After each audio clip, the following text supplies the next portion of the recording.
Sairam students, છેલ્લે આપણે લોકોએ ચર્ચા કરી હતી કોષ કેન્દ્ર વિશેની.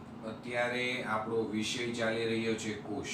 આપણે લોકોએ છેલ્લે વાત કરી હતી કોષ કેન્દ્ર, શું કોષ કેન્દ્રીય કોષોની અંદર કોષ કેન્દ્ર જેવી જે રચના જોવા મળે છે એના વિશેની આપણી ચર્ચા ચાલુ હતી. આપણે લોકોએ વાત કરી હતી કે છેલ્લે 1831ની સાલમાં રોબર્ટ બ્રાઉન નામના વૈજ્ઞાનિકે સૌપ્રથમ કોષમાં અથવા તો કોષની અંદર કોષ કેન્દ્રની શોધ કરી. અને ત્યાર પછી અન્ય વૈજ્ઞાનિક તરીકે ફ્લેમિંગ નામના વૈજ્ઞાનિકે અલ્કલીય પ્રકારના અભિરંજકનો ઉપયોગ કર્યો અને અલ્કલીય પ્રકારના અભિરંજકનો ઉપયોગ કરી અને તેણે કોષ કેન્દ્રની અંદર પણ ચોક્કસ પ્રકારના દ્રવ્ય એટલે કે રંગસૂત્ર દ્રવ્યની શોધ કરી કે જે રંગસૂત્ર દ્રવ્યને ઇંગ્લિશમાં એણે નામ આપ્યું ક્રોમેટીન. છેલ્લા લેક્ચરમાં મેં ક્રોમેટીન શબ્દ છે એ અલગથી હાઇલાઇટ પણ કરેલો છે અને બાજુમાં ગુજરાતી નામ એનું રંગસૂત્ર દ્રવ્ય પણ લખેલું છે. એટલે વિદ્યાર્થી મિત્રો, બે નામ તમારે યાદ રાખવા પડશે, બરાબર છે.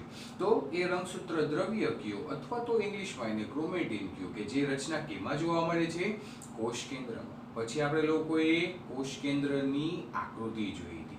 મેં તમને લોકોને પહેલા સરસ મજાની એની આકૃતિ ડ્રો કરીને સમજાવી હતી. એ આકૃતિના નામકરણ સમજાવ્યા હતા. એ નામકરણને આધારે જ આપણે લોકોએ વર્ણનનું જોયું હતું.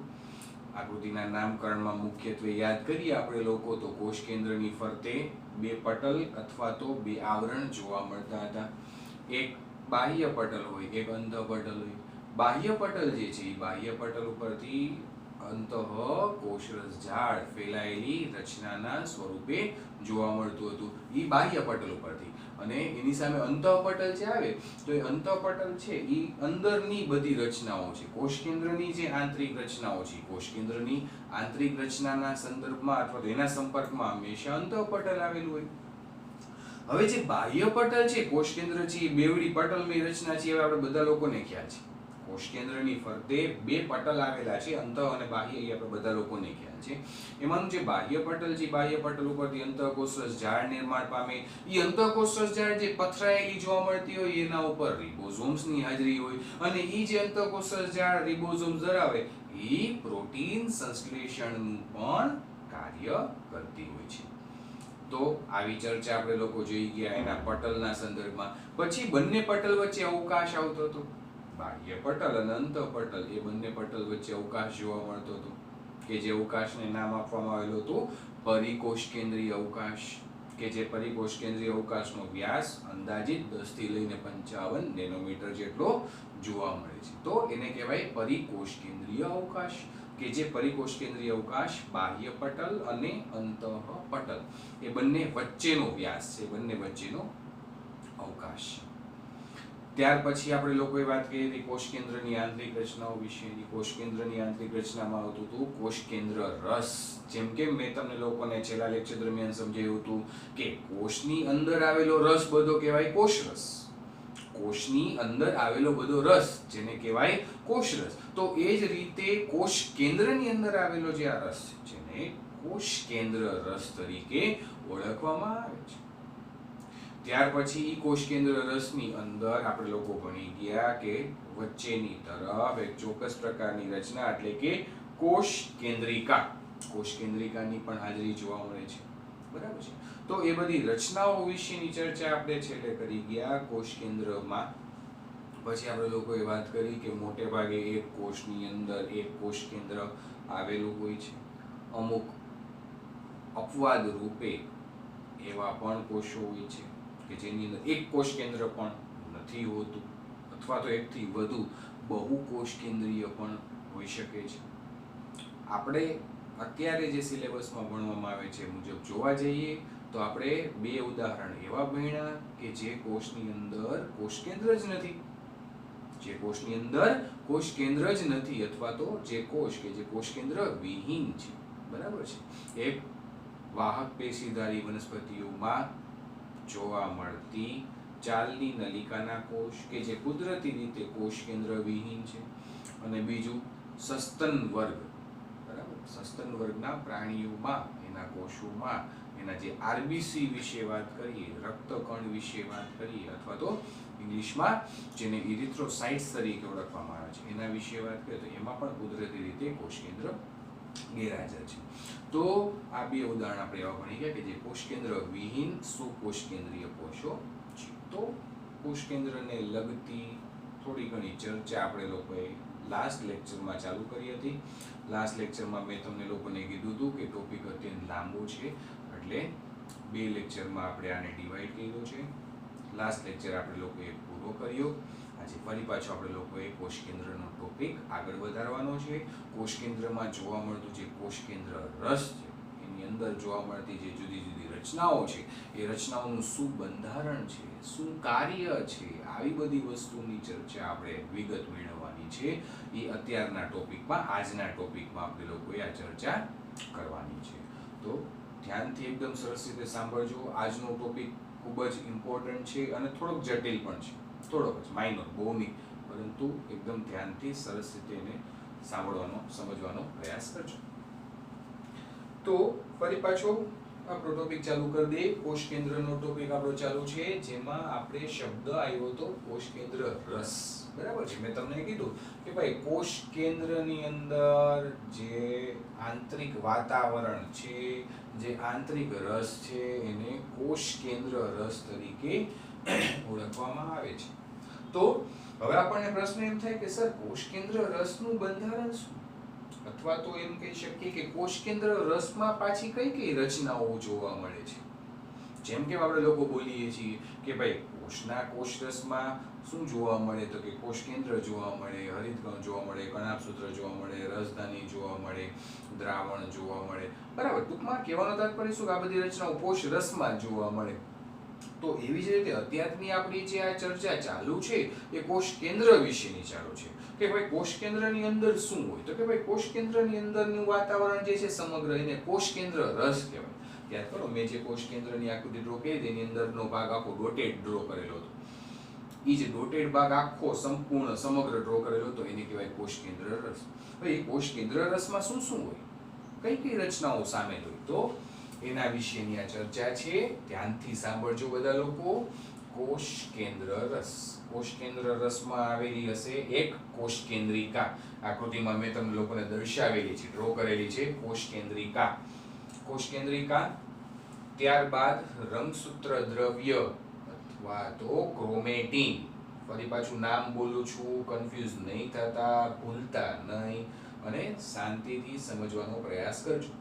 બરાબર છે. કોષ કેન્દ્રિકા પ્લસ રંગસૂત્ર દ્રવ્ય, આખે આખું સમગ્ર જે કોષ કેન્દ્ર રસ છે એ કોષ કેન્દ્ર રસમાં આપણને બે વસ્તુ મુખ્યત્વે જોવા મળે. એક કોષ કેન્દ્રિકા અને બીજું રંગસૂત્ર દ્રવ્ય. એમાં કોષ કેન્દ્રિકા કે જે ગોળાકાર રચના અને પાછી પટલ વિહીન છે. કોષ કેન્દ્રિકા ઉપર પટલ મેં નતું ડ્રો કરેલું અથવા તો પટલ આવેલું હોતું નથી. પટલ વિહીન એવી રચના જેનું નામ છે કોષ કેન્દ્રિકા અને કોષ કેન્દ્રમાં એ જોવા મળે છે. તો કોષ કેન્દ્રિકા અને રંગસૂત્ર દ્રવ્ય બે વસ્તુ જોવા મળે છે જેમાં કોષ કેન્દ્રિકા છે એ છે ગોળાકાર રચના અને એની ફરતે પટલ ન હોય એટલે કે પટલ વિહીન છે. કોષ કેન્દ્રિકાનું દ્રવ્ય બાકીના કોષ કેન્દ્ર રસના સતત સંપર્કમાં હોય છે. કોષ કેન્દ્રિકાનું દ્રવ્ય બાકીના કોષ કેન્દ્ર રસના સતત સંપર્કમાં હોય છે. સતત સંપર્કમાં હોય છે કારણ કે ઈ કોષ કેન્દ્રિકાની ફરતે આવરણ જોવા મળતું નથી. આથી જ કોષ કેન્દ્રિકા છે ઈ એની ફરતે આવેલું જે કોષ કેન્દ્ર રસ છે એ કોષ કેન્દ્ર રસના સતત અને સળંગ કન્ટિન્યુઅસ સંપર્કમાં રહે છે. તો શબ્દની શરૂઆત, વર્ણનની શરૂઆત તમારે અહીંયાથી યાદ રાખવાનું કે ભાઈ કોષ કેન્દ્ર રસ. કોષ કેન્દ્ર રસમાં શું જોવા મળે તો કે કોષ કેન્દ્ર રસમાં બે વસ્તુ જોવા મળે. એક કોષ કેન્દ્રિકા અને બીજું રંગસૂત્ર દ્રવ્ય. કોષ કેન્દ્રિકા અને રંગસૂત્ર દ્રવ્ય અથવા રંગસૂત્ર દ્રવ્યનું બીજું નામ ક્રોમેટીન. હવે કોષ કેન્દ્રિકા છે શું છે તો કે ગોળાકાર રચના છે. પછી એની ફરતે પટલ નથી, ગેરહાજર છે, પટલ વિહીન છે. અને કોષ કેન્દ્રિકા છે એ પટલ વિહીન છે આથી જ કોષ કેન્દ્રિકા છે એની આજુબાજુનો જે રસ છે, કોષ કેન્દ્ર રસ તરીકે જેને ઓળખવામાં આવે છે, એ કોષ કેન્દ્ર રસના સીધા જ સંપર્કમાં હોય છે. તો કોષ કેન્દ્ર રસ કેનો બનેલો છે? કોષ કેન્દ્રિકા અને રંગસૂત્ર દ્રવ્યનો. એમાં કોષ કેન્દ્રિકા છે ગોળાકાર રચના અને પટલવિહીન રચના તરીકે જોવા મળે છે. કોષ કેન્દ્રિકાનું દ્રવ્ય એ બાકીના કોષ કેન્દ્ર રસના સતત સંપર્કમાં હોય છે. હવે વાત કરીએ, આપણને પ્રશ્ન એમ થાય કે સર આ કોષ કેન્દ્રિકા તમે ક્યારના બોલો છો, તો એ કોષ કેન્દ્રિકા વસ્તુ શું છે? આપણે અત્યાર સુધીની ચર્ચા જોઈ કોષ વિશે, પછી કોષ રસની અંદર પાછું કોષ કેન્દ્ર, હવે કોષ કેન્દ્રની અંદર પાછી કોષ કેન્દ્રિકા. તો વસ્તુ શું છે આ? તો જુઓ બધા લોકો, કોષ કેન્દ્રિકા સક્રિય RNA માટેનું સંશ્લેષણ સ્થાન. સક્રિય એવા RNA શબ્દ આપણે આગળ ભણવામાં આવી ગયો છે, એનું ડિટેલ નથી એવું, કારણ કે RNA વિશેનું વર્ણન તમે લોકો 12th માં જેનેટિક્સમાં ભણશો. પણ RNA શબ્દ મેં તમને લોકોને સમજાવેલો છે, યાદ કરો બધા લોકો. RNA છે એ RNA ના 3 પ્રકાર મેં તમને કીધા હતા, mRNA, rRNA અને tRNA. mRNA એટલે કે મેસેન્જર RNA, સંદેશાવાહક RNA, mRNA. બીજો શબ્દ આવે છે rRNA, r એટલે રિબોઝોમલ RNA. અને રિબોઝોમલ RNA શબ્દ આપણે રિબોઝોમના ટોપિકમાં ભણી ચૂકેલા છે કે ભાઈ જે રિબોઝોમ હોય એ રિબોઝોમનો બંધારણીય ઘટક શું? તો કે રિબોઝોમનો બંધારણીય ઘટક આવતો તો રિબોઝોમલ RNA અને પ્રોટીન. તો એ રિબોઝોમલ RNA તરીકે એને ઓળખવામાં આવે છે, rRNA. અને ત્રીજું આવતું હતું tRNA. T એટલે ટ્રાન્સફર, સ્થળાંતરિત, બરાબર, અથવા તો સ્થળાંતરણ કરતો RNA એટલે tRNA. અત્યારે યાદ રહીએ તો ઠીક છે, યાદ ન રહીએ તો પણ કઈ ચિંતા કરવાની જરૂર નથી. RNA વિશેનું બહુ જ સરસ વર્ણન તમને લોકોને 12th માં બાયોલોજીમાં ભણવામાં આવશે, અને એકદમ સરસ રીતે અને એકદમ ઈઝી વેમાં સમજાવેલું છે. RNA ના પ્રકારો ક્યાં હાજર છે, શું કાર્ય કરે છે, બરાબર છે. તમે અત્યારે આ શબ્દ યાદ રાખો, rRNA. R શબ્દનો અર્થ થાય છે ribosomal RNA. Ribosomal RNA, rRNA. અને તમને ખાલી એટલું યાદ રાખવાનું છે, એક તો ફૂલ ફોર્મ અને એનું કાર્ય. આ રિબોઝોમલ RNA છે એ રિબોઝોમના સંશ્લેષણ સાથે સંકળાયેલા છે. કોના સંશ્લેષણ સાથે? રિબોઝોમના. રિબોઝોમનું સંશ્લેષણ આપણે લોકો શું કામ કરવું પડે? તો કે પ્રોટીનનું સંશ્લેષણ કરવા માટે. તો પ્રોટીનના સંશ્લેષણ માટે રિબોઝોમ જરૂરી છે, અને રિબોઝોમના સંશ્લેષણ માટે તો કે rRNA જરૂરી છે. ઈ rRNA જે છે કે જે રિબોઝોમના સંશ્લેષણ માટે ઉપયોગી છે, જરૂરી છે, એ કેમાં આવેલા છે? કોષ કેન્દ્રિકામાં. કોષ કેન્દ્રિકા કેમાં આવેલી છે? કોષ કેન્દ્ર રસમાં. આવી રીતે એને સિક્વન્સમાં યાદ રાખો, ચડતા અને ઉતરતા ક્રમમાં. પેલા કોષ કેન્દ્ર વિશે વાત કરી, પછી એની અંદર આવેલો રસ એટલે કોષ કેન્દ્ર રસ. કોષ કેન્દ્ર રસમાં શું છે? તો કે બે વસ્તુ છે, કોષ કેન્દ્રિકા અને રંગસૂત્ર દ્રવ્ય. રંગસૂત્ર દ્રવ્ય વિશેનું વર્ણન હજી આવવાનું બાકી છે તમારે. અત્યારે વર્ણન આપણું ચાલુ છે કોષ કેન્દ્રિકા. કોષ કેન્દ્રિકા કેવી રચના છે? તો કે ગોળાકાર રચના છે અને પટલ વિહીન છે. એક તો ગોળાકાર છે, બીજું પટલ વિહીન છે. ઈ પટલ વિહીન છે એટલા માટે કોષ કેન્દ્રિકા એની ફરતે આવેલા કોષ કેન્દ્ર રસના સંપર્કમાં રહે છે. પછી ઈ કોષ કેન્દ્રિકા શું ધરાવે છે? તો કે કોષ કેન્દ્રિકા સક્રિય એવા rRNA, રિબોઝોમલ RNA નું સંશ્લેષણ સ્થાન એટલે કે એનું નિર્માણ કરે છે. rRNA નું નિર્માણ ક્યાં થાય? તો કે કોષ કેન્દ્રિકામાં. કોષ કેન્દ્રિકા કેની અંદર આવેલી છે? તો કે કોષ કેન્દ્રમાં. એના માટે તમે આકૃતિ જુઓ, જે મેં તમને ડ્રો કરાવી છે, એમાં મેં તમને નામ નિર્દેશ કરેલો છે, એનો કોષ કેન્દ્રિકાનો ઉલ્લેખ કરેલો છે. તો કોષ કેન્દ્રિકા સક્રિય rRNA માટેનું સંશ્લેષણ સ્થાન. જે કોષો વધુ માત્રામાં પ્રોટીન સંશ્લેષણ કરે તેમાં અનેક કોષ કેન્દ્રિકા હાજર. તમે ટેકનિકલી વસ્તુ વિચારો કે શું કામ આવું વાક્ય રચના લખી હશે? એનું કારણ છે કે જે કોષો સક્રિય રીતે પ્રોટીન સંશ્લેષણ કરતા હોય, સક્રિય રીતે પ્રોટીન સંશ્લેષણ શબ્દનો અર્થ થાય પ્રોટીન સંશ્લેષણની પ્રક્રિયા વધુ માત્રામાં કરતા હોય. પ્રોટીન સંશ્લેષણની પ્રક્રિયા તમારે જો વધુ માત્રામાં કરવી હોય તો તમારે શું જરૂર પડે? વધુ માત્રામાં રિબોઝોમ્સની જરૂર પડે. પ્રોટીન સંશ્લેષણ તમારે વધુ કરવું છે તો પ્રોટીન સંશ્લેષણ વધુ કરવા માટે વધુ માત્રામાં રિબોઝોમ્સ છે, અને વધુ માત્રામાં રિબોઝોમ્સ બનાવવા માટે તમારે શેની જરૂર પડે? આરઆરએનએ અથવા તો રિબોઝોમલ આરએનએ.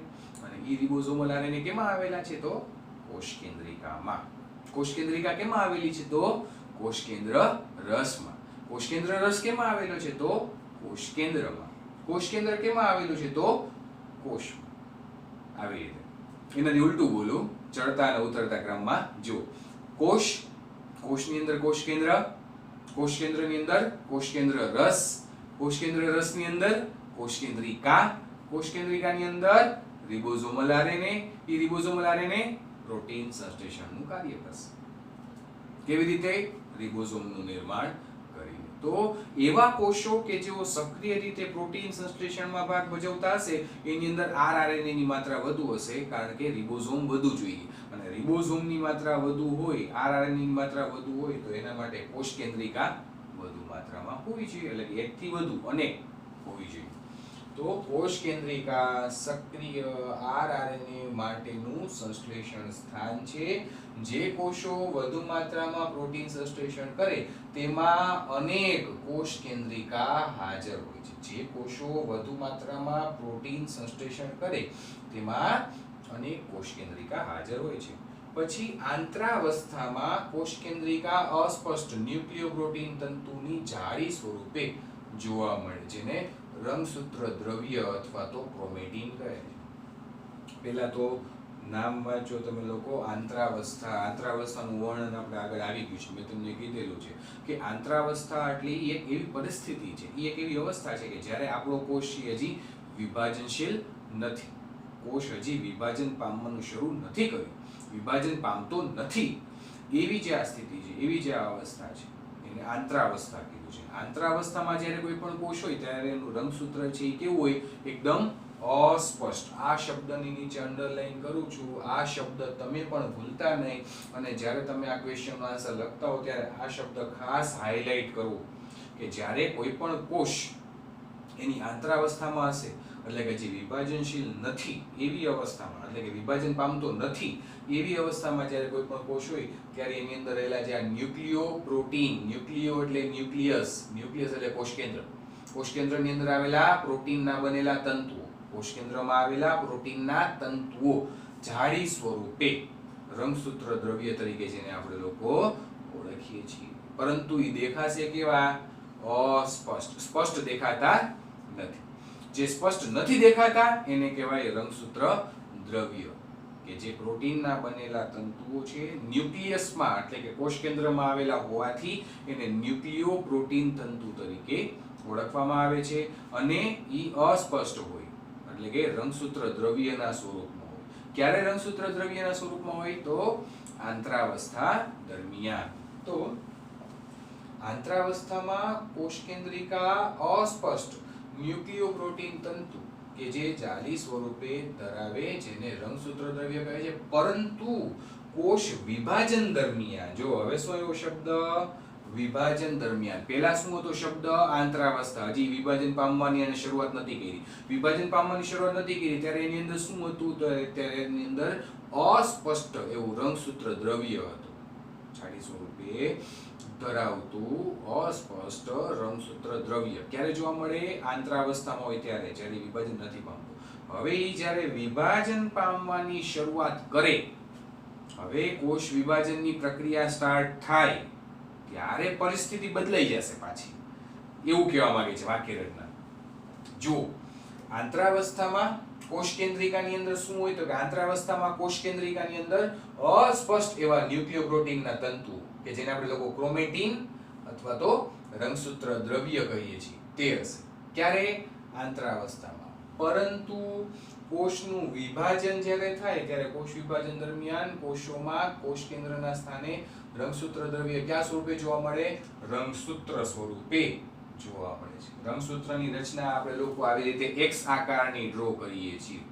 આ તમારે ભણવામાં આવી ગયું છે. તમને લોકોને એમ કીધું હોય સરે કે રંગસૂત્રની આકૃતિ ડ્રો કરો, તમે રંગસૂત્ર આ પ્રકારના ડ્રો કરો છો, બરાબર? તો આ રંગસૂત્ર છે, આ રંગસૂત્ર છે, આને રંગસૂત્ર દ્રવ્ય ન કહેવાય, બરાબર છે? હવે તમને હું બે શબ્દ સમજાવી દઉં, તમને લોકોને ખ્યાલ આવે. એક રંગસૂત્ર દ્રવ્ય છે અને એક રંગસૂત્ર છે. પહેલા શું બને? વિચારો. પહેલા શું બને? પેલા રંગસૂત્ર દ્રવ્ય આવશે. દ્રવ્ય એટલે શું? એનું રો મટીરિયલ. પેલા બધું રો મટીરિયલ ભેગું થશે. એ રો મટીરિયલ ભેગું થઈ અને પછી એક નિશ્ચિત આકારમાં પરિણમશે. એ જે નિશ્ચિત આકાર, જેને આપણે લોકો એક્સ આકાર કહીએ છીએ, એ એક્સ આકાર એટલે રંગસૂત્ર. કે જે એકદમ સ્પષ્ટ દેખાય છે. પેલા એ શું હતું? પેલા એ દ્રવ્ય સ્વરૂપે હતું. એ દ્રવ્ય સ્વરૂપ હતું એટલા માટે એ કેવું દેખાતું હતું? અસ્પષ્ટ.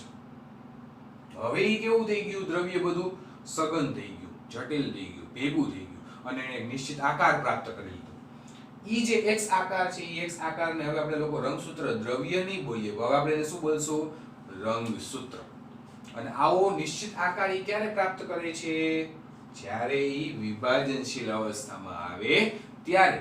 પરંતુ જ્યાં સુધી વિભાજનશીલ અવસ્થામાં નથી આવતો, જ્યાં સુધી ઈ આંતરાવસ્થામાં છે, ત્યાં સુધી એની અંદર તમને નિશ્ચિત સ્પષ્ટ આકાર નથી દેખાતો. ત્યારે તમને શું દેખાય છે? ત્યારે તમને અસ્પષ્ટ એવું ન્યુક્લિયોપ્રોટીનના બનેલા તંતુઓ જાડી સ્વરૂપે રંગસૂત્ર દ્રવ્યના સ્વરૂપમાં જોવા મળે છે.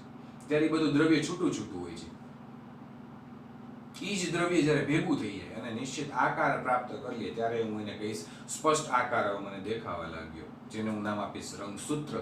અને ઈ રંગસૂત્ર જે છે, ક્યારે મને દેખાય? તો કે કોષ આંતરાવસ્થામાંથી હવે વિભાજન પામવાની શરૂઆત કરે ને ત્યારે. આ વાક્ય રચનામાં બહુ જ સરસ રીતે તમને સમજાવી દીધું છે કે જ્યારે પહેલા કોષ આંતરાવસ્થામાં હશે ત્યારે કોષની અંદર આવેલું રંગસૂત્ર છે, એ રંગસૂત્ર દ્રવ્યના સ્વરૂપમાં, અસ્પષ્ટ રચનાના સ્વરૂપમાં હશે. પછી આંતરાવસ્થાનો કોષ હવે વિભાજન પામવાની શરૂઆત કરે. એ બે બાજુ જ્યારે વિભાજન પામવાની શરૂઆત કરે ત્યારે ઓલું જે અસ્પષ્ટ રંગસૂત્ર દ્રવ્ય છે ને, એ અસ્પષ્ટ રંગસૂત્ર દ્રવ્ય ધીમે ધીમે એનું સંગઠન થશે. એ અસ્પષ્ટ રંગસૂત્ર દ્રવ્ય સંગઠિત થઈ અને એક નિશ્ચિત આકાર બનાવી નાખે છે. હવે એ સ્પષ્ટ થઈ ગયું. અસ્પષ્ટમાંથી હવે કેવું થઈ ગયું? સ્પષ્ટ આકાર ધરાવતું. હવે હું એને રંગસૂત્ર દ્રવ્ય નહીં કહું, હવે એને રંગસૂત્ર કહીશ. વિભાજન દરમિયાન, કોષ વિભાજન દરમિયાન કોષોમાં કોષ કેન્દ્રના સ્થાને રંગસૂત્ર દ્રવ્ય રંગસૂત્ર સ્વરૂપે જોવા મળે છે. હવે રંગસૂત્ર દ્રવ્યમાં શું હોય? વળી પાછો આપણને પ્રશ્ન એમ થાય, જો વિદ્યાર્થી મિત્રો, થોડો આપણે લોકો ધીમે ધીમે પાણીમાં ઊંડા ઉતરતા જઈએ છીએ. પહેલા આપણે કોષરસ વિશેની વાત કરી લીધી, પછી આપણે કોષ કેન્દ્ર વિશેની વાત કરી લીધી, પછી કોષ કેન્દ્રની અંદર આવેલા કોષ કેન્દ્ર રસ વિશેની વાત કરી લીધી, એ કોષ કેન્દ્ર રસની અંદર આવેલી કોષ કેન્દ્રિકા વિશેની વાત કરી લીધી. હવે એના રંગસૂત્ર દ્રવ્ય વિશેની વાત ચાલુ છે. એ રંગસૂત્ર દ્રવ્યની અંદર પાછું શું આવેલું હોય? જુઓ બધા લોકો, રંગસૂત્ર દ્રવ્ય. પહેલા આપણે વર્ણન બધું જોયું કોષ કેન્દ્રિકા વિશેનું. જુઓ છે આ કોષ કેન્દ્રિકા વિશેનું વર્ણન. હવે આપણે વર્ણન જોવાનું છે રંગસૂત્ર દ્રવ્ય વિશે. એ રંગસૂત્ર દ્રવ્ય શું ધરાવે, અથવા તો રંગસૂત્ર દ્રવ્યના બંધારણીય ઘટકો ક્યાં? તો યાદ રાખવાનું છે તમારે ડીએનએ, હિસ્ટોન પ્રોટીન, બિન હિસ્ટોન પ્રોટીન અને આરએનએ ના અણુ. હવે ડીએનએ શબ્દથી તમે લોકો પરિચિત છો, તમને બધા લોકોને ખ્યાલ જ છે કે રંગસૂત્રની અંદર ડીએનએ આવેલું. પછી આવે છે હિસ્ટોન પ્રોટીન. હિસ્ટોન પ્રોટીન આ એક એવા પ્રોટીન છે કે જે ડીએનએ નું પેકિંગ કરે છે, ડીએનએ નું પેકેજિંગ કરે છે. કેની અંદર? રંગસૂત્રની અંદર.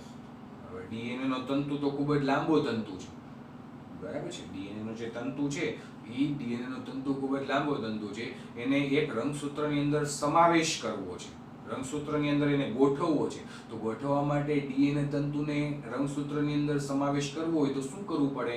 તો એ ડીએનએ તંતુને વ્યવસ્થિત રીતે આપણે પહેલા પેક કરવું પડે. પેકિંગ કર્યા પછી તમે એને રંગસૂત્રની અંદર ગોઠવી શકો. તો રંગસૂત્રની અંદર ડીએનએ નું પેકેજિંગ કરી અને એને ગોઠવવા માટે શું જરૂર પડે? તો કે એક નિશ્ચિત પ્રકારના પ્રોટીનની આવશ્યકતા છે. એ પ્રોટીનનું નામ છે હિસ્ટોન પ્રોટીન. એક બહુ સરસ મજાનું ઉદાહરણ આપીને તમને લોકોને સમજાવું. વિદ્યાર્થી મિત્રો, ઉત્તરાયણમાં તમે બધા લોકો પતંગ ચગાવતા હશો. ઉત્તરાયણ દરમિયાન તમે લોકો પતંગ ચગાવતા હશો. તો પતંગનો જે કંઈ પણ દોરો હોય, જેટલો લંબાઈ ધરાવતો હોય, બરાબર, એ બધો જ દોરો છે, એ દોરાને તમે ડીએનએ તરીકે લ્યો. જેટલો લાંબો દોરો, 1 કિલોમીટર 2 કિલોમીટર લાંબો દોરો હોય, માની લ્યો, બરાબર, એ દોરાને તમે લોકો ડીએનએ ગણી લ્યો. એ દોરાને તમારે તમારા ઘરની અંદર ક્યાંક વ્યવસ્થિત જગ્યાએ મૂકવું હોય, તમે શું કરશો? અથવા તમે જ્યારે પતંગ ચગાવતો હશો ત્યારે તમે દોરાને કેવી રીતે ગોઠવો છો? તો કે દોરાને હું ફિરકીની ઉપર વીંટોળી લઉં છું. હા કે ના? બરાબર. તો એના માટે શું જોઈએ?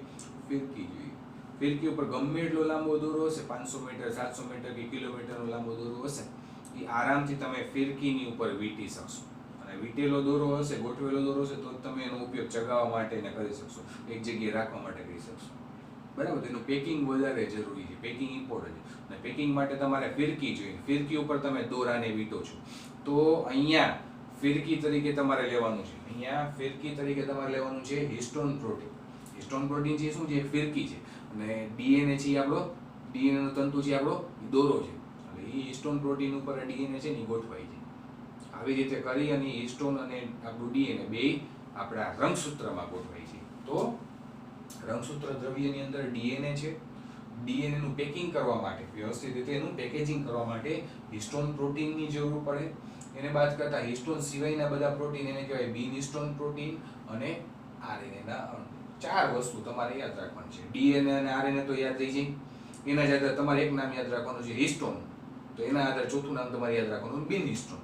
જે હિસ્ટોન નથી એ બધા પ્રોટીનને કેવા પ્રોટીન કહેવાય? બિન હિસ્ટોન. તો ડીએનએ નો તંતુ હશે, આરએનએ અણુ હશે, હિસ્ટોન પ્રોટીન હશે કે જે ડીએનએ નું પેકિંગ કરી અને રંગસૂત્રની અંદર ડીએનએ ને વ્યવસ્થિત રીતે ગોઠવી દેવામાં મદદરૂપ થાય. બરાબર છે.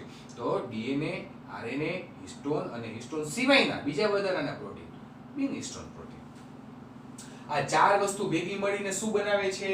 રંગસૂત્ર દ્રવ્ય. રંગસૂત્ર દ્રવ્ય કેમાં આવેલું છે? કોષ કેન્દ્ર રસમાં. કોષ કેન્દ્ર રસ કેની અંદર આવેલો છે? કોષ કેન્દ્રમાં. તો કોષ કેન્દ્રની અંદર કોષ કેન્દ્ર રસ, કોષ કેન્દ્ર રસની અંદર 2 વસ્તુ, કોષ કેન્દ્રિકા અને રંગસૂત્ર દ્રવ્ય. એમાં રંગસૂત્ર દ્રવ્યની અંદર 4 વસ્તુ પાછી, ડીએનએ, આરએનએ, હિસ્ટોન અને બિન હિસ્ટોન પ્રોટીન. મનુષ્યનો એક કોષમાં લગભગ 2 મીટર લાંબો ડીએનએ નો તંતુ આવેલો છે. આપણા એક કોષની અંદર આવેલો આપણો એક ડીએનએ નો તંતુ છે, એની લંબાઈ અહીંયા સરેરાશ દીધેલી છે 2 મીટર. કોષ લ્યો, મનુષ્યનો કોષ લ્યો, મનુષ્યના કોષમાંથી તમે ડીએનએ ના તંતુને છૂટો પાડો તો એ ડીએનએ ના તંતુની લંબાઈ અંદાજિત 2 મીટર જેટલી જોવા મળે છે. તો મનુષ્યના એક કોષમાં લગભગ 2 મીટર લાંબો ડીએનએ નો તંતુ આવેલો છે. કુલ રંગસૂત્રની સંખ્યા તમને બધા લોકોને ખ્યાલ જ છે, 46 રંગસૂત્ર કુલ કીએ તો, અને જોડમાં કીએ તો 23 જોડ. રંગસૂત્રમાં ડીએનએ નું પેકેજિંગ થયેલ છે. આ એક વાક્ય રચના યાદ રાખજો કે રંગસૂત્રમાં ડીએનએ નું પેકેજિંગ થયેલું હોય અને રંગસૂત્રમાં ડીએનએ નું પેકેજિંગ થયેલું હોય, પેકેજિંગ કોણ કરાવી શકે? તો કે હિસ્ટોન પ્રોટીન. રંગસૂત્રની અંદર ડીએનએ ગોઠવાયેલા છે. મેં તમને લોકોને ડેમો લેક્ચર દરમિયાન કીધેલું છે. બરાબર. તો રંગસૂત્રની અંદર ડીએનએ કઈ રીતે સમાવેશ થઈ ગયો હશે? એનો સ્વાભાવિક વસ્તુ છે કે ડીએનએ નું વ્યવસ્થિત પેકિંગ કરવામાં આવેલું હશે. પેકિંગ કરી અને પછી રંગસૂત્રની અંદર એને ગોઠવવામાં આવે છે. ફરી પાછું આગળ ચર્ચા વધારીએ. પ્રત્યેક રંગસૂત્રમાં એક પ્રાથમિક ખાંચ એટલે કે સેન્ટ્રોમિયર. જો આ એક રંગસૂત્ર છે, આ વચ્ચે કેન્દ્રસ્થ સ્થાને ખાંચ એટલે એવી સાંકડી રચના. આ રંગસૂત્રમાં જુઓ અહીંયાથી આ એક ખાંચ બની, આ સાંકડી રચના બની.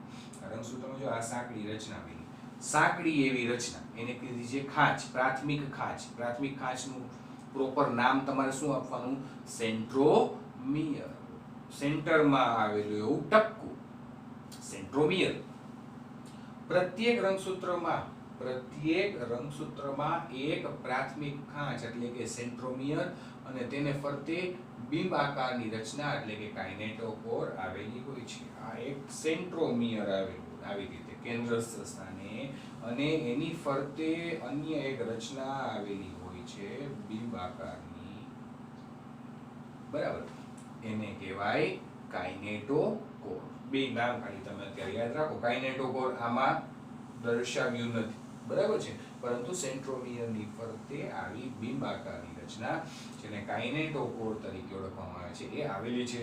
સેન્ટ્રોમિયરના સ્થાનને આધારે હવે દરેક રંગસૂત્ર છે, જો 4 રંગસૂત્ર અહીંયા દર્શાવ્યા છે, એમાં સેન્ટ્રોમિયરનું સ્થાન વચ્ચે જ્યાં સેન્ટ્રોમિયર છે, સેન્ટ્રોમિયરના સ્થાનને આધારે રંગસૂત્રને 4 પ્રકારમાં વર્ગીકૃત કરાય છે. 4 પ્રકાર મેં અહીંયા લખેલા છે.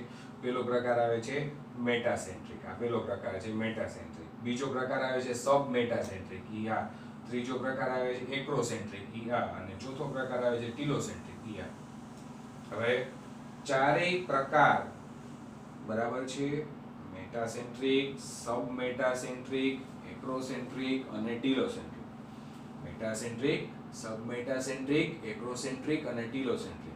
આ જ નામ છે, ઇંગ્લિશ નામ છે. ઇંગ્લિશ નામ જ યાદ રાખવાના છે, એમાં ગુજરાતી નામ નથી. ચારે ચાર ઇંગ્લિશ નામ જ તમારે યાદ રાખવાના છે. ઈ ચાર નામ, ઈ ચાર પ્રકાર કોના આધારે પડ્યા? સેન્ટ્રોમિયરના સ્થાનને આધારે. હવે તમે લોકો જુઓ અને વિચારો કે આમાં ચાર પ્રકારોમાં કેવી રીતે પડ્યા હશે. તો પહેલો પ્રકાર જુઓ, પહેલો પ્રકાર છે મેટાસેન્ટ્રિક. મેટાસેન્ટ્રિક કોને કહેવાય? તો કે જ્યાં સેન્ટ્રોમિયર છે ને એ સેન્ટ્રોમિયર વચ્ચે આવેલું હોય અને સેન્ટ્રોમિયરની જે આ લાંબી ભુજા, નીચેની ભુજા છે એ લાંબી ભુજા કહેવાય અને ઉપરની ભુજા છે એ આ ટૂંકી ભુજા. બરાબર, આ સેન્ટ્રોમિયર છે, આ ઉપરની ટૂંકી ભુજા અને આ જે નીચેની છે એ લાંબી ભુજા. પરંતુ અહીંયા તમે જોઈ શકો છો કે સેન્ટ્રોમિયર છે એક્ઝેક્ટ કેન્દ્ર સ્થાને છે, જેની ઉપર અને નીચે બે, ઉપરનો ભાગ અને નીચેનો ભાગ બે કેવો છે? એક્ઝેક્ટલી સરખો છે.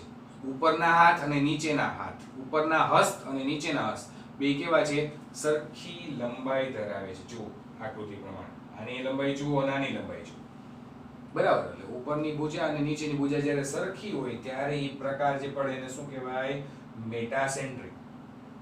પછી સબમેટાસેન્ટ્રિક. સબમેટાસેન્ટ્રિક આમાંનામાં શું ફરક છે જુઓ તો આમાંનામાં એટલો ફરક છે કે આમાં કેન્દ્રસ્થ સ્થાનથી થોડુંક ઉપરની તરફ સેન્ટ્રોમિયર આવેલું, એટલે એક ભુજા થોડીક વધારે લાંબી, જુઓ નીચેની ભુજા થોડીક વધુ લાંબી દેખાય છે અને ઉપરની ભુજા છે થોડીક ટૂંકી દેખાય છે. ટૂંકી ભુજા, નીચેની લાંબી ભુજા છે. આમાં જુઓ બે સરખી જ દેખાય છે. બે સરખી હોય, ઉપરની ભુજા અને નીચેની ભુજા, તો એને શું કહેવાય? મેટાસેન્ટ્રિક. સેન્ટ્રોમિયર નું સ્થાન થોડુંક ઉપર આવેલું, થોડુંક ઉપર એટલે ઉપરની ભુજા છે એ નાની થઈ જશે, કટ થઈ જશે. આ ઉપર આવેલી એટલે માટે ઉપરની ભુજા થોડીક નાની થઈ ગઈ અને આ નીચેની ભુજા છે પ્રમાણમાં થોડીક લાંબી થઈ ગઈ. તો એને શું નામ આપી દીધું? સબમેટાસેન્ટ્રિક. પછી ત્રીજો પ્રકાર છે એ જુઓ તો વધુ પડતું થોડુંક સેન્ટ્રોમિયર ઉપર આવી ગયું, જેના થકી ઉપરની જે ટૂંકી ભુજા છે એ થોડીક વધારે ટૂંકી થઈ ગઈ અને નીચેની ભુજા છે એ પ્રમાણમાં વધુ લાંબી થઈ ગઈ. તો આ પ્રકારની સ્થિતિને શું કહેવાય? ત્રીજો પ્રકાર, કે જ્યાં લાંબી ભુજા છે એ પ્રમાણમાં વધુ લાંબી અને ટૂંકી ભુજા છે એ પ્રમાણમાં વધુ ટૂંકી, એને શું કહેવાય? એક્રોસેન્ટ્રિક. ત્રીજો પ્રકાર એક્રોસેન્ટ્રિક. અને ચોથો પ્રકાર આવે છે ટીલોસેન્ટ્રિક. ટીલોસેન્ટ્રિકમાં શું હોય? સેન્ટ્રોમિયર સાવ ઉપરની તરફ હોય.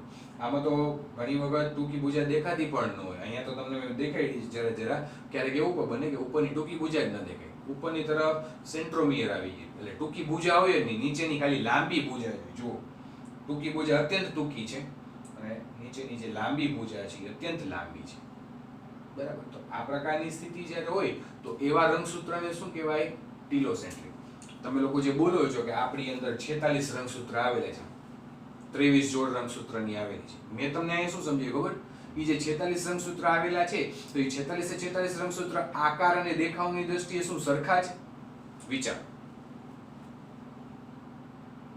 23 જોડ મનુષ્યની અંદર તમે રંગસૂત્ર બોલો છો તો એ 23 જોડ રંગસૂત્ર છે એ બધા જ રંગસૂત્રો 46 રંગસૂત્રો આકારની દ્રષ્ટિએ સરખા છે? ના. ઈ 46 રંગસૂત્રો એના સેન્ટ્રોમિયરના સ્થાનને આધારે આકારની દ્રષ્ટિએ જુદા જુદા છે, અલગ છે. અને ટોટલ એના આકાર કેટલા પડે છે સેન્ટ્રોમિયરના સ્થાનને આધારે? 4. પહેલો આકાર કયો અથવા તો પહેલો પ્રકાર કયો? મેટાસેન્ટ્રિક. મેટાસેન્ટ્રિકમાં શું હોય? સેન્ટ્રોમિયર વચ્ચે હોય, ઉપરની ભુજા નીચેની ભુજા બે સરખી હોય, એ મેટાસેન્ટ્રિક.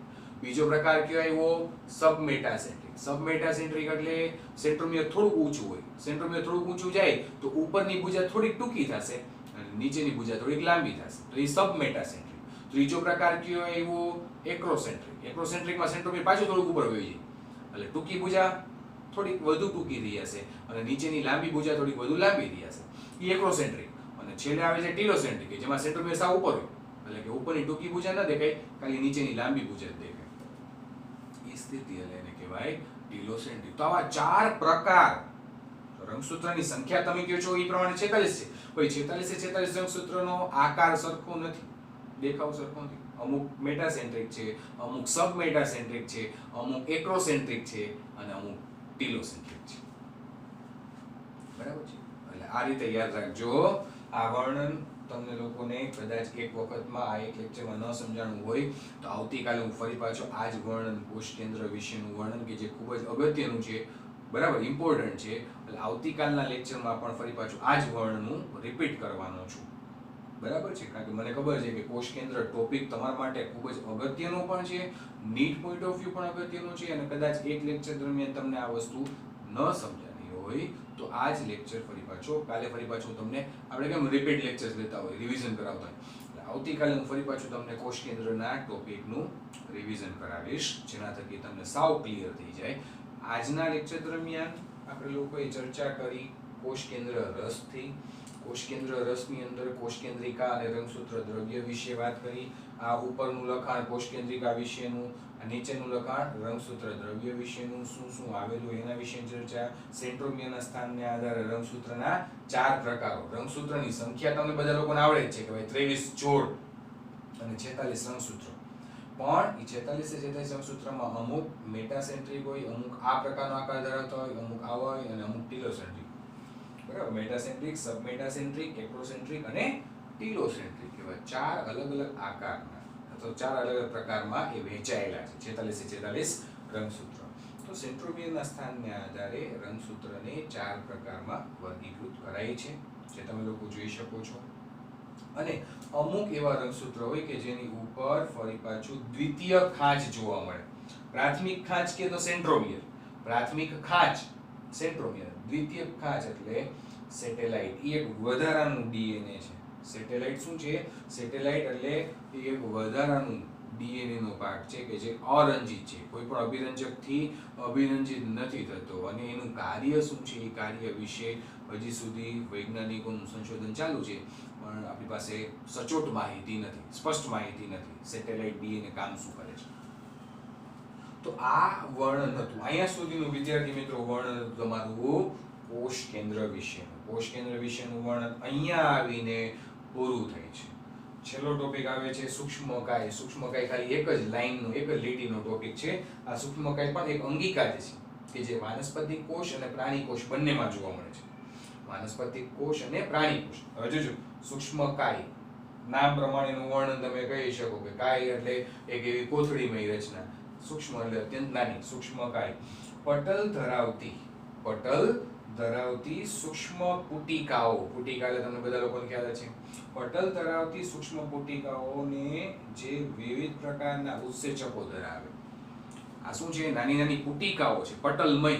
અને પટલમય પુટિકાઓ છે તો સ્વાભાવિક વસ્તુ એ સુકોષ કેન્દ્રીય કોષની જ વાત કરતા હોય, આદિકોષ કેન્દ્રીય કોષમાં ન હોય. તો આવી આ પટલ ધરાવતી નાની નાની પુટિકાઓ કે જેની અંદર ઉત્સેચકો હાજર છે, એટલે કે ઉત્સેચકોનો સંગ્રહ થયેલો હોય છે, એને શું કહેવાય? સૂક્ષ્મકાય. અને એ બંને પ્રકારના કોષોમાં હાજર. બંને પ્રકારના કોષોમાં હાજર એટલે વાનસ્પતિક કોષમાં પણ સૂક્ષ્મકાય હાજર હોય અને પ્રાણી કોષમાં પણ સૂક્ષ્મકાય જોવા મળે છે. બરાબર છે. તો સૂક્ષ્મકાય વિશેનું બસ આટલું જ વર્ણન છે તમારી ટેક્સ્ટ બુક પ્રમાણે, એથી વિશેષ બીજું કંઈ વર્ણન આગળ નથી. તો આજે આપણે લોકોએ આપણો ટોપિક કોષ કેન્દ્ર પૂરું કર્યું, અને છેલ્લો ટોપિક એક સૂક્ષ્મકાય જે એક લીટીનો, 2 લીટીનો, તો એ ટોપિક પણ આજે આપણે લોકોએ પૂરો કર્યો. વિદ્યાર્થી મિત્રો, આજે અહીંયા આવીને આપણું આ ચેપ્ટર નંબર 8 પૂરું થાય છે. ચેપ્ટર નંબર 8 તમારું પૂરું થાય છે. જેટલું વર્ણન મેં અહીંયા તમને લોકોને કરાવ્યું, બધાની પીડીએફ મેં તમને લોકોને મોકલેલી છે. ટેક્સ્ટ બુકનું જે આખું ચેપ્ટર છે, હવે એ ચેપ્ટરની પીડીએફ બનાવીને પણ તમને હું મોકલી દઈશ. બરાબર. આશા રાખું છું કે જે લોકોને બી ગ્રુપ રાખવું હોય એ લોકોએ બાયોલોજીની ટેક્સ્ટ બુક લઈ લીધી હશે. જો ન લીધી હોય અને જો ઇનકેસ અત્યારે માર્કેટમાં ક્યાંય અવેલેબલ હોય તો તમે નહીં તો તમારા પેરેન્ટ્સને એટલીસ્ટ કહેજો કે લઈને રેડી રાખીએ. હવે પછીના નેક્સ્ટ ચેપ્ટરથી આપણે લોકોએ વર્ણન થોડુંક સ્પીડમાં આગળ વધારવાનું થશે, કારણ કે 16 એપ્રિલે આપણે લોકોએ જે ચાલુ કર્યું છે અને આજે તારીખ થઈ છે 11 મે. બરાબર. એટલે ટેન્ટેટિવલી વિચારવા જઈએ તો 25 થી 26 દિવસ જેટલો સમય લાગ્યો છે આપણા એક ચેપ્ટરને પૂરું કરવામાં. આવા આપણા ટોટલ 22 ચેપ્ટર ભણવાના છે. બરાબર છે. એટલે વર્ષના અંતે આપણા 22 ચેપ્ટર પૂરા થઈ જવા જોઈએ. માર્ચ મહિના સુધીમાં. બરાબર છે. એટલે સ્પીડ રાખવાનું નથી કહેતો હું, પરંતુ આ તો એક એવું હતું કે આપણે તાલમેલ કેળવવો હતો તમારી અને અમારી વચ્ચે, જેના થકી તમને લોકોને ખબર પડે અમારી ટ્રીક શું છે, તમે લોકો અમારાથી એકદમ માહિતગાર થાઓ, એકદમ યુઝ ટુ થઈ જાઓ. બરાબર, જેના થકી તમે લોકો હવે અમારી સાથે સાથે સ્પીડ પકડી શકો. હવે હું એમ કહું છું કે અત્યાર સુધી ગાડી આપણી પહેલા ગિયરમાં ચાલતી હતી, હવે આપણે ગાડી બીજા ગિયરમાં નાખવાનો સમય આવી ગયો છે. હવે આપણે ટ્રીક સ્પીડ પકડવાનો સમય આવી ગયો છે. ગાડી બીજા ગિયરમાં આપણે લોકો નેક્સ્ટ ચેપ્ટરથી નાખશું. હજી હું તમને લોકોને આવતીકાલે કોષ કેન્દ્રનો ટોપિક, આ જ ટોપિક પાછો આવતીકાલના વિડીયોમાં પણ રિપીટ કરીશ. અત્યારે હું તમને કહી દઉં છું, કારણ કે ગુરુવારે તમારી એક્ઝામ છે અને ગુરુવારે મેં આ 8મું ચેપ્ટર આખું રાખ્યું છે. બરાબર છે. અને ચેપ્ટરની અંદર તમારા 40 MCQs હશે. 40 MCQs છે, 40 માર્ક્સની ટેસ્ટ છે. 1 કલાક તમારા માટે મોર ધેન ઇનફ છે બાયોલોજીની અંદર, કારણ કે તમારે બીજી કંઈ ગણતરી કે એવું તો કંઈક ફિઝિક્સ કેમિસ્ટ્રી એવું કરવાનું થતું ન. બરાબર છે. એટલે 1 કલાકનો સમય આપ્યો છે. બરાબર. પછી હું તમને લોકોને આન્સર કી શેર કરીશ. આન્સર કી પ્રમાણે તમારે ટેલી કરી લેવાનું અને માર્ક્સ મને મોકલી દેવાના કે સર બાયોલોજીમાં મારા આટલા માર્ક્સ થયા. બરાબર છે. આ રીતે આપણે ગુરુવારની જે ટેસ્ટ છે એ ટેસ્ટને પ્રાધાન્ય આપી અને અત્યારે હું નવું ચેપ્ટર ચાલુ નથી કરી દેતો, પરંતુ આવતીકાલે પણ આ કોષ કેન્દ્રનો જે આખો ટોપિક છે એ ફરી પાછો તમને લોકોને હું રિપીટ કરી દઈશ. પછી આપણે લોકો ટેસ્ટ આપશું અને ટેસ્ટ આપ્યા પછી આપણે નવું ચેપ્ટર સ્ટાર્ટ કરીશું. બરાબર છે. આ સાથે અહીંયા આવીને આપણી આ ચેપ્ટર નંબર 8 વિશેની વાત પૂરી થઈ.